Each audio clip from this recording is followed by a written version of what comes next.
Hello everyone, welcome to my cooking blog. তো আজ বানাচ্ছি গুড় পিঠা। তার জন্য আমি এখানে কিছুটা আতপ চাল নিয়ে 5 মিনিট মতো ভিজিয়ে রেখেছিলাম।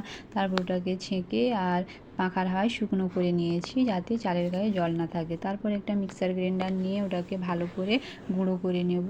তো গুঁড়ো হয়ে গেলে এখন একটা জালি দিয়ে ওটাকে ভালো করে চেলে নেব। তো এভাবে যতটা আমার চাল ভেজানো ছিল সবটাই আমি গুঁড়ো করে চেলে নিয়েছি। তারপর এটা যেহেতু ভিজে চালের গুঁড়িতেই ভালো হয়, শুকনো চালের গুঁড়িতে হয় না, আর তার জন্য সবটাই আমি চেলে নিলাম। তারপর দেখতেই পাচ্ছেন অনেকটাই হয়েছে চালের গুঁড়ো। এরপর এটাকে সাইডে রেখে দিলাম। এরপর একটা ওভেনে কড়াই বসিয়ে দিয়ে ওখানে কিছুটা বাদাম ভেজে নেব। আর ভাজা হয়ে গেলে ওর খোসাটা ছাড়িয়ে পরিষ্কার করে নেব। তারপর একটা মিক্সার গ্রাইন্ডারে দিয়ে ওটাকে একটু দোরদোরা ভাব পেস্ট বানিয়ে নেব।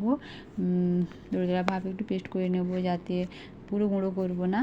আর তারপর ওটাকে সাইডে রেখে গুড়টা এখন গুঁড়ো করে নেব। এটা যেহেতু ঢেলা গুড়। তারপরে গুঁড়ো হয়ে গেলে একটা কড়াই ওটাকে ঢেলে দিয়ে একটু সামান্য জল এড করব। তারপর ওটাকে গ্যাসের ফ্লেম লোয়ে রেখে ওটাকে মেল্ট করে নেব।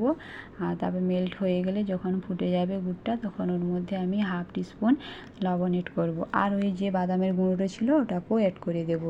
ভালো করে মিশিয়ে নেব। তারপর যখন গুড়টা ফুটে যাবে ভালো করে ফুটিয়ে নেব। তারপরে একটা বাটিতে জল নিয়ে এলাম চেক করার জন্য। যখন গুড়টা এভাবে একসাথে মিশে যাবে তখন জানবেন হয়ে গেছে। এরপর একটু একটু চালের গুঁড়ো এড করে ভালো করে ডো তৈরি করে নেব। এভাবে একটু একটু অল্প অল্প চালের গুঁড়ো দিয়ে বানাতে হবে, একসাথে ঢেলে দেওয়া যাবে না।